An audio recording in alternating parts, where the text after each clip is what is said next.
Well, here we are, the end of 2020. It's our last worship assembly in this year, and it's the last sermon you'll hear. And who knows, it might be the last sermon I ever give because we don't know what tomorrow might bring.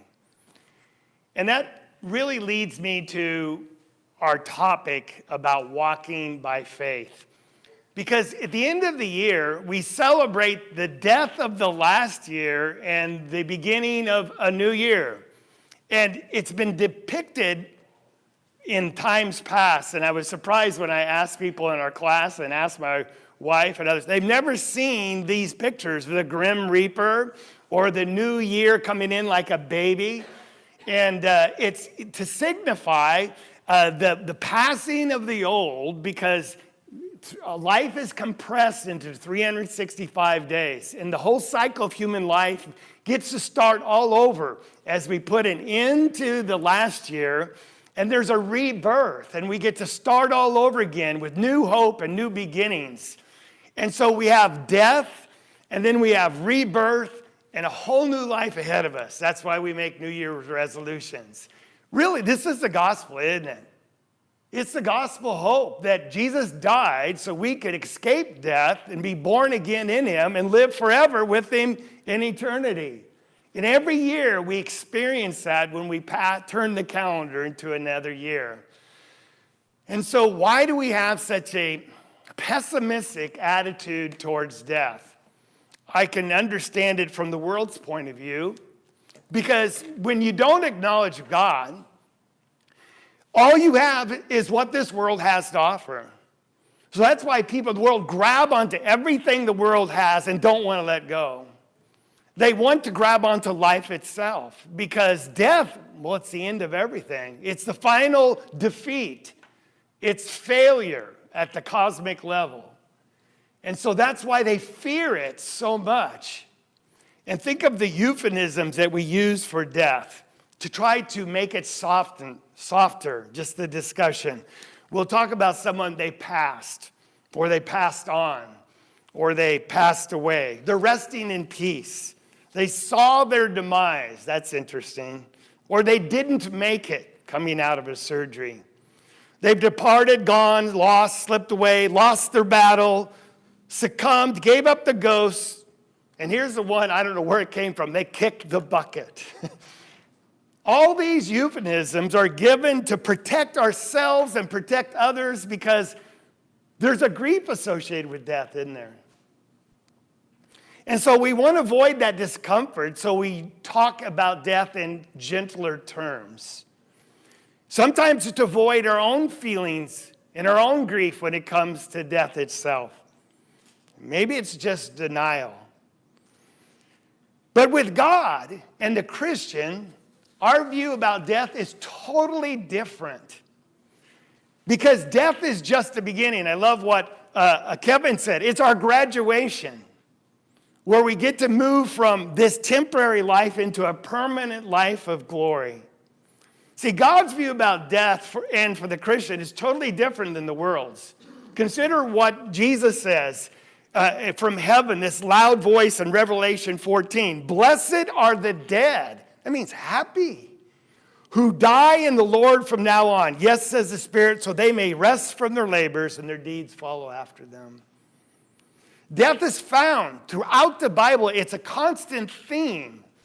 It's mentioned 466 times, the word death itself. Dying is elsewhere, and the concept of dying is found multiple other times. In paradise, you go from living with God forever to death being introduced by the first sin.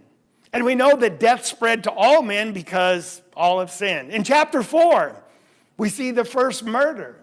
Chapter 5, we have this interesting chronology of men and how long they lived. Adam and Noah, 960 years, 980 years. The oldest was, 969. That was Methuselah. But the end of every person's life, after they named how long they lived, we have those simple words, and he died. So lest man think that he could live forever, we understand that death is an imminent happening that's going to take place for all of us. It can't be escaped. In fact, Jesus came to the earth himself to die so we wouldn't have to put an end to death. Yet so many Christians are scared of dying.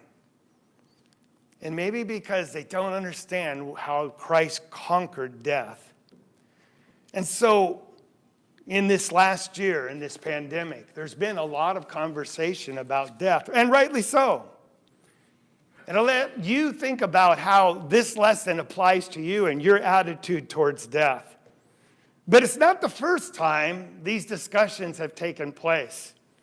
And again, not to scare anyone, but there's an interesting article, and Sam and I were reading it, by Martin Luther, because back during the Great Plague, he wrote about death, because we found that upwards of 60% of all Europe perished during this pandemic.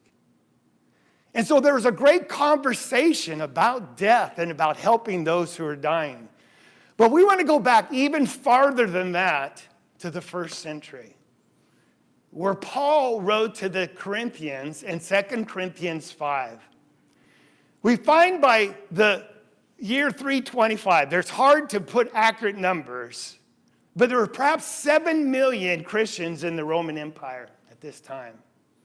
And estimates say there were as many as 2 million that were martyred for the cause of Christ. That's a lot of people. Burnt at the stake, put in the Colosseum, as you see a picture here. It had to fight lions. And of course, the prospect of that survival was quite bleak. But in the midst of all this, Paul writes this most amazing section in 2 Corinthians chapter 5.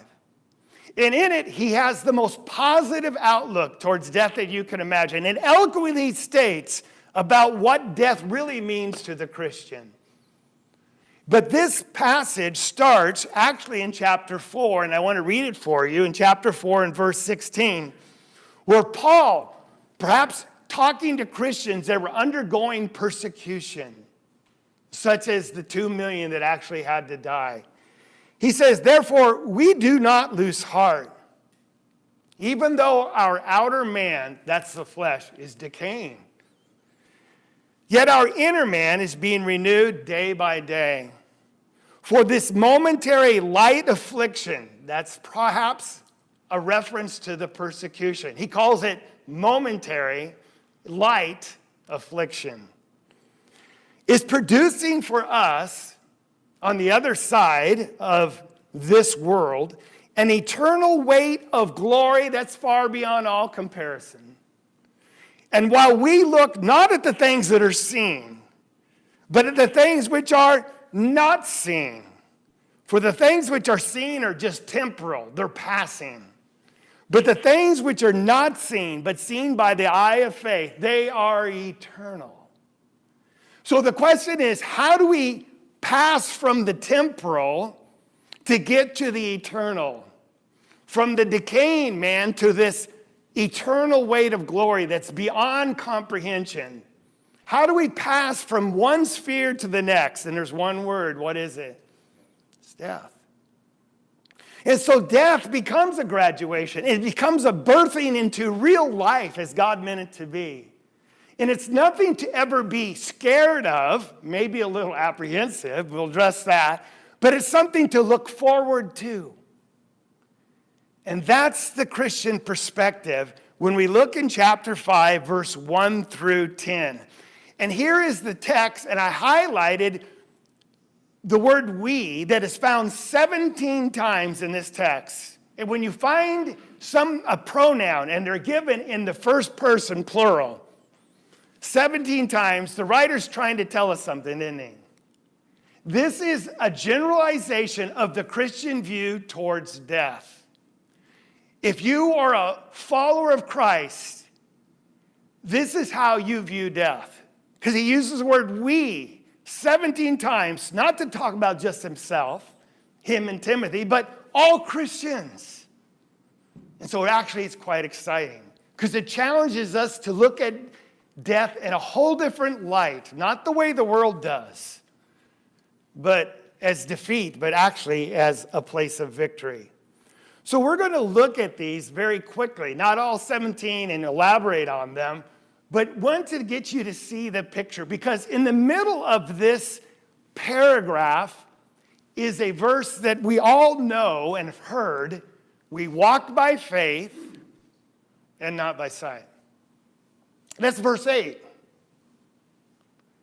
It's an easy one to memorize, but little or few Christians understand that this verse is spoken in the context of dying, of death, of transitioning from the temporal life to the eternal. So to understand this wonderful phrase, which sometimes we're not sure really what it means to walk by faith and not by sight, to understand it properly, we have to understand it in the context in which it was spoken. And that's the context of facing your death. We walk by faith and not by sight.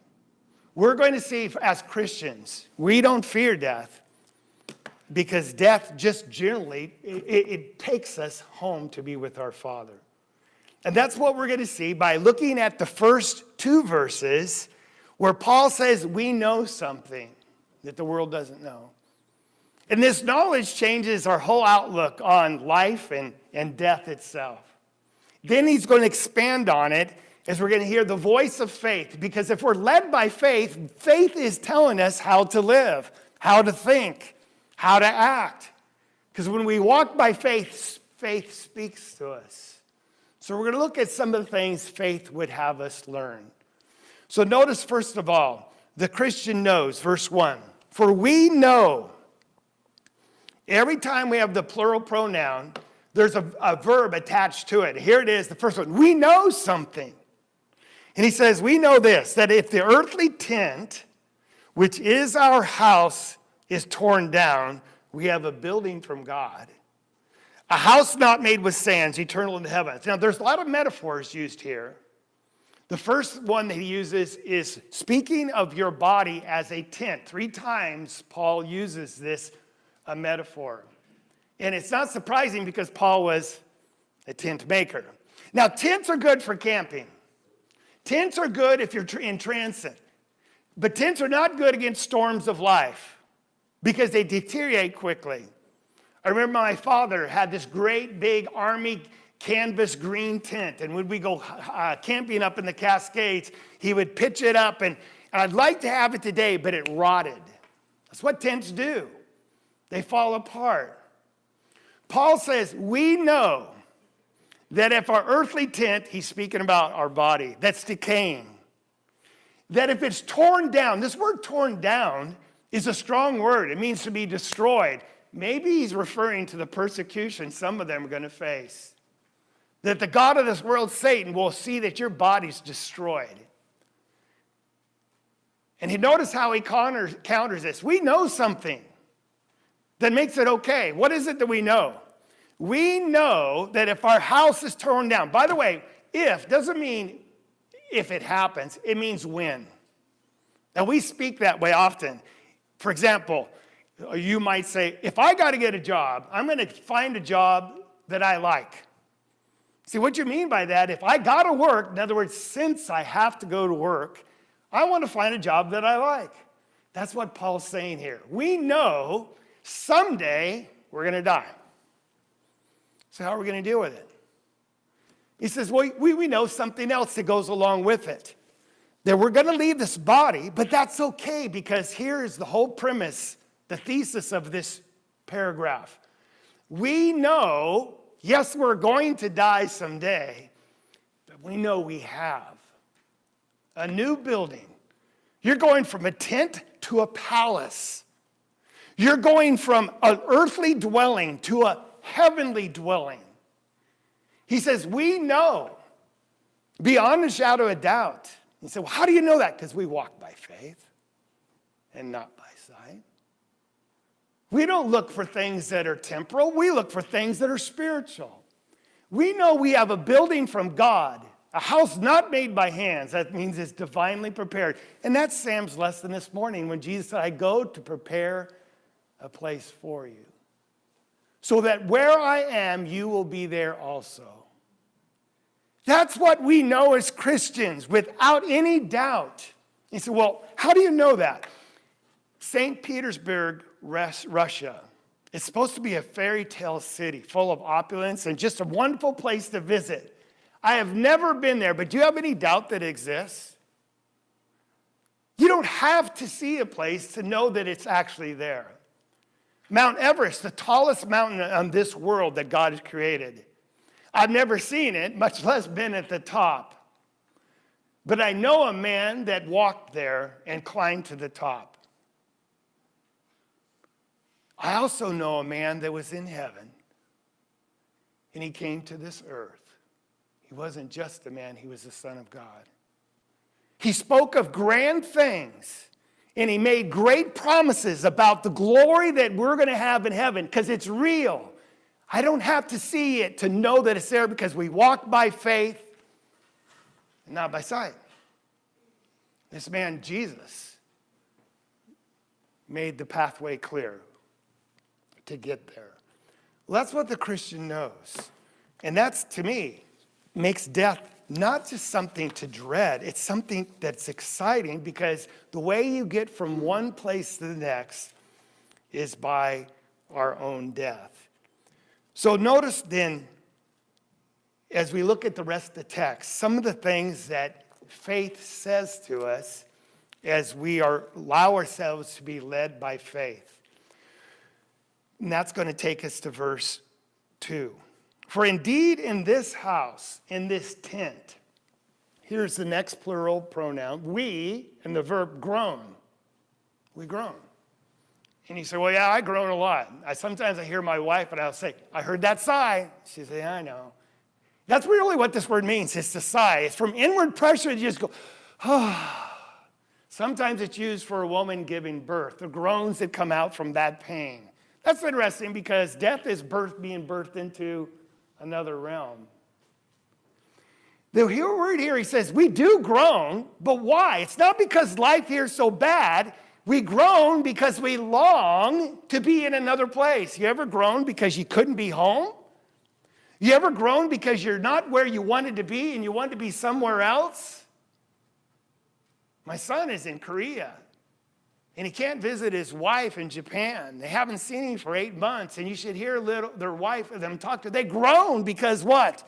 They can't be together. That's what he's saying here. Faith says we groan because heaven is so dear. It's so real. It's when the tears are wiped away from our eyes and we finally get to rest from our sorrows. We just want to be there so badly. We can't get there quick enough. We just can't wait.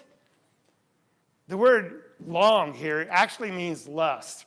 When they translated the Old Testament into Greek, that's the Septuagint, the LXX. Remember that song we sing? Just as a deer panteth for the water, my soul panteth for thee. Speaking about God. They translated that word to the same word here, long. Just as a deer longs, pants for water. He said in the same way, our souls pant just to be with God. That's the fulfillment of this life. And we're not happy until we get there. And we know that death is the doorway, so we embrace it. We don't fear it. What else does faith say? We look at the next verse, at the end of verse 3. Inasmuch as having put it on, we should not be found naked. Now, when you lose this tent, because think about death. It's really, all it means is a separation. James says, just as the soul apart from the body is dead, just as the body apart. All right, I said that wrong twice. So let's get it right, because I'm not going to get it if I don't read it. James chapter 2 and verse 26. He says there that just as the body without the spirit is dead. See, we are spirits living in a physical body. And Paul calls it like a tent. It's our external clothing. So he says, reason we groan and we're not worried because we know that we will not be found naked. What does that mean? Death is really just when your spirit leaves this physical tent. And it leaves it. Now, and it just, the body collapses because it has no more life in it and goes back to the dust. And then the biggest fear of a lot of people is what's going to happen after I die if I'm a disembodied spirit. He said, don't worry, you won't be naked. That means lots of things. You won't be alone because you're going to live in a new dwelling. Where is it? With God himself. You won't have to worry about how to get there because angels will escort you there. And you're going to be given a new dwelling place, so you will not be alone, you will not be found naked. In fact, you'll be clothed with glory. And later you'll get a new spiritual body. And so we're going to live with the Lord. If anything, we groan now because we're apart from him. And that's really what the next verse says. For indeed, we are in this tent back in our body while we're still on this earth. He says, we groan. Now this time, this groaning is for a different reason. Notice the word, because we're burdened. We're burdened. Life has its burdens, doesn't it? It's our own health, it's finances, it's relationships, it's work. It's bringing people, Lord. It's trying to fight sin. It's trying to stay faithful. It's taking care of the elderly. It just goes on and on and on. And the Christian acknowledges, we know, and faith tells us, yeah, we groan because we're burdened. And we don't want to be separated from the Lord anymore. That's unclothed. We're tired of being alone and away from God. And we can't just wait to be with him so we can rest from our work, our deeds. And that's what faith says. And so when you groan, it's interesting. A lot of people, when they think about death, they groan because the prospect of death is so frightening to them. And so they literally might groan, like, oh, I don't want to die. The Christian groans to die. Do you see the difference? It's totally opposite. Because they know death is just a transition. That's why Paul says, I desire to depart, and actually says die, so I can be with Christ. In Philippians chapter 1. We can't leave fast enough. That's the Christian perspective. When he walks, he's walking by faith and not by sight. Because that's what he sees in his mind's eye. Faith also says this. As long as we're still in this body, we're going to have good courage. But we know something, we're absent from the Lord. And this is really interesting. You can't be in two places at the same time, right? So the Christian realizing that, they groan because they're tired of being absent from the Lord. So they have good courage facing death. They're not afraid of it, maybe a little anxious. For example, when my daughter, Miko, a granddaughter, first put her on my lawn tractor, it was loud, and she started screaming and crying because she was little, young, and it was just too scary. Then later, she grew up a little more, we put her on a horse, first time. And you could see the apprehension, the nervousness, because the horse is so large, and she's so small, but there's something about horse that enamors you, and you want to get on it, especially girls. She gets on it, and she's scared. And after she realizes how glorious it is, you couldn't get her off. We have good courage. We're not scared to die, a little nervous, maybe a little apprehensive because I've never died before and gone to heaven. But I'm not afraid. I'm not afraid. Because I'm going to die someday. It's guaranteed. The only exception is if the Lord comes. And that's why they prayed, Maranatha, Lord, come quickly. So that's why you hear so many widows and widowers in the church saying, I just want to die. And they don't say that because they're depressed. They don't say that because they have some of this morbid thinking. It's because they want to be home. They want to go home. They want to be with their loved one, their spouse. Even though there's no marriage in heaven, they want to be by their side. They want to be with their Lord. Life has lost its luster here on this earth. And they just want to go home. And we cannot blame them for feeling that way. They're not afraid to die. That's what faith says, when you're led by faith and not by sight. For you Trekkie fans, you can think about it when for just a second, but here in verse 7, we have this verse now that's embedded in it. And everything we've talked about speaks to this verse. And when we say, I am a Christian that is led by faith and not by sight, we have to understand it's in the context of how we view death itself and how we are transitioning from this life to the next. And so when we look at the next thing in verse 8, we are of good courage. I loved how he says this. Again, we're bold. We're confident. That's what that word means. And we prefer. In other words, if you had your choices, if you had your preference, and he's speaking generally of all Christians, we, first person plural, all Christians that are led by faith, they prefer to be absent from the body. What does that mean? Dead. Dead. And be at home with the Lord. That's why, because you can't be at both places at a time. The only way you're going to be with the Lord is if you're absent from the body. And that's the Christian's goal, it's his view, it's his ambition. We'd rather leave this life so we can be with the Lord. So for this is for your Trekkie fans. When you're on Star Trek, Spock would say, beam me up, Scotty. And you see all the sparkles like that, and all of a sudden the body disappears, and all of a sudden they show up on the ship. It's close. But here's how it's different. Who should I pick on? Brian Sipe. The day he dies. I hope it's not today.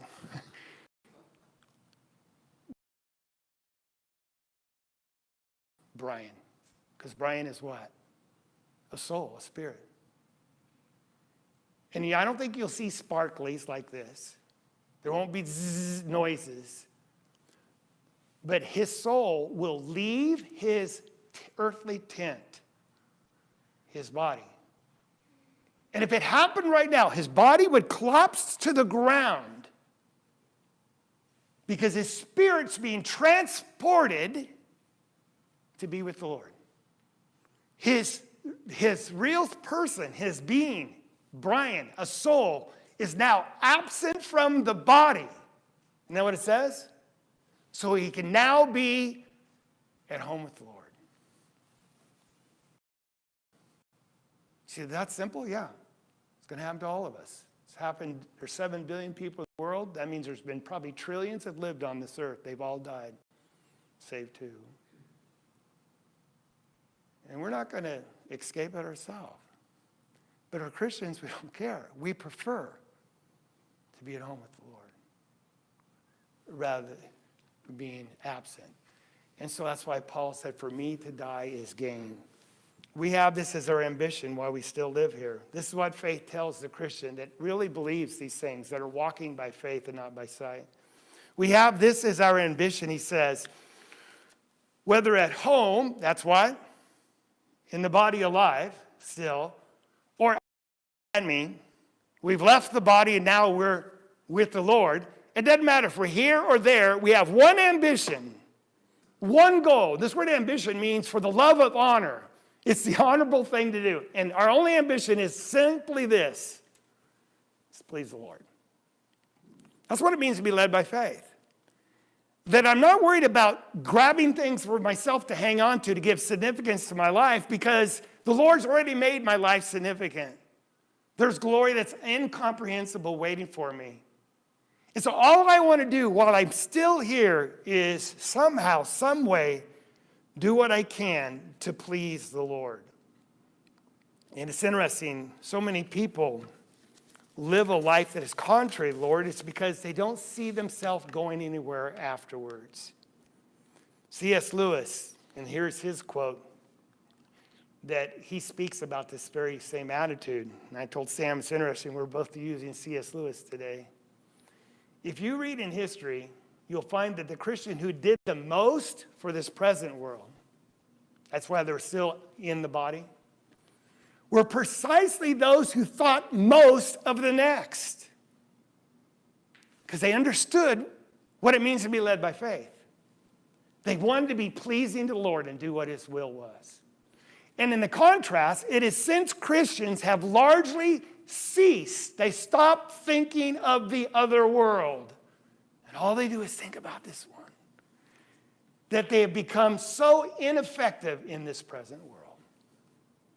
That's what Paul's saying here. This is our ambition. It's the honorable thing to do while we have just a few days left. It's not to seek some pleasure. It's not just necessarily to travel. It's to do the will of the Lord. That's what Paul said. For me to die is gain, but to stay is fruitful for the Lord. It's to help others come to Christ. That's his only purpose that he wanted to stay for. Now, anything else comes as a blessing. So that's why we say, faith teaches us this. We realize something the world doesn't know when we're led by faith. We know we're going to all appear before the judgment seat of Christ. And as Christians, we don't even fear that because we've been living life as our ambition to please him while we're on this earth. And actually, this is a good thing to stand before the judgment seat of the Lord because we're going to receive compensation. Isn't that what it says? For the deeds that we did in the body while we're still on this earth.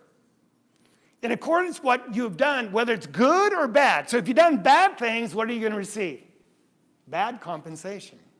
If you've done good things, being led by faith and not by sight, trying to please the Lord in all things, what are you going to receive from the Lord at that judgment day? Good things.